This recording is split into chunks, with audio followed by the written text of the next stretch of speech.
माध्यमिक physical science chapter number 8.3 के आज के इस आर्टिकल में हम डिस्कस करने वाले हैं current electricity and chemical reaction के एक छोटे से कंसेप्ट को जिसे कहते हैं नॉन इलेक्ट्रोलाइट्स। आप अपने स्क्रीन पर देख सकते हैं, हम लोगों ने अपने पिछले लेक्चर में इलेक्ट्रोलाइट्स के बारे में डिटेल में डिस्कस किया था। आज ये समझेंगे कि नॉन इलेक्ट्रोलाइट्स क्या होते हैं। छोटा सा कंसेप्ट है, ज्यादा टाइम नहीं लगेगा, आसानी से आप समझ जाएंगे। तो चलिए इसका वीडियो स्टार्ट करते हैं और डिस्कस करते हैं हमारे नॉन इलेक्ट्रोलाइट्स के बारे में।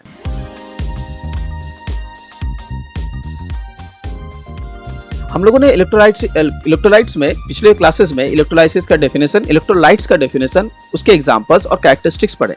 बट नॉन इलेक्ट्रोलाइट जो है वो बहुत ही छोटा सा और इजी सा कंसेप्ट है।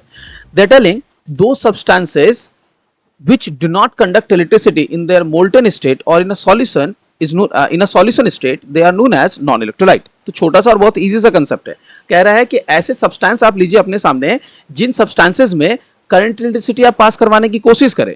ओके, आप जब कंडक्ट करवाने की कोशिश करेंगे, चाहे आप उसका मोल्टेन स्टेट लें या फिर उसका सॉल्यूशन वाला स्टेट लें, यानी एक्वस सॉल्यूशन लें। यहाँ कैसा सॉल्यूशन लेना है आपको? एक्वस सॉल्यूशन लेना है। इन दोनों ही कंडीशन में अगर वो इलेक्ट्रिसिटी को कंडक्ट ना करवा पाए, ये इलेक्ट्रिसिटी नहीं कंडक्ट करवा पाए, तो हम उसे क्या कहेंगे? उस तरह के कंपाउंड्स को हम कहते हैं नॉन इलेक्ट्रोलाइट्स। ओके, यहां समझने की बात है, ये जो कंपाउंड है ये मोस्टली होते हैं कोवैलेंट कंपाउंड्स। ओके, और याद रखिए हम लोगों ने पिछले क्लास में पढ़ा था कि जब इलेक्ट्रोलाइट्स होते हैं तो किस तरह के कंपाउंड्स होते हैं?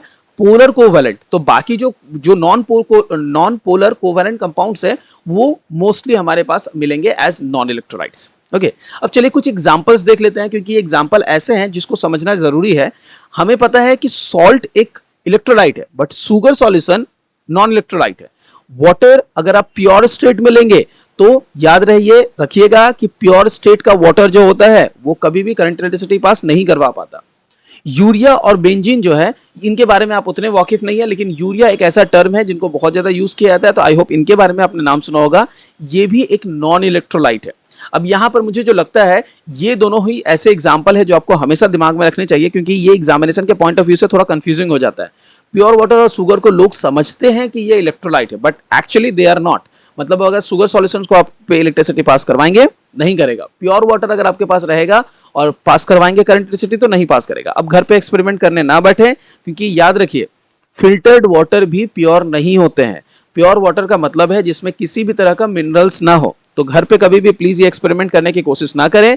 और एक बात और मैं समझाता हूं, याद रखिए ये जो हमारा चैप्टर है जहां पर इलेक्ट्रोलाइट्स और नॉन इलेक्ट्रोलाइट्स के बारे में हमारा डिस्कशन हो रहा है, यहां पर ये जो करंट इलेक्ट्रिसिटी की बात की जा रही है, जैसा कि आपको पता है कि हमारा ये जो चैप्टर है वो डिस्कस करता है current electricity and chemical reaction. Right, हमारे पास कंसेप्ट क्या है? Current electricity and chemical reaction. यहां पर ये जो करंट इलेक्ट्रिसिटी है ये नॉर्मल वाली करंट इलेक्ट्रिसिटी नहीं है, ये डीसी करंट है, यानी बैटरी की करंट।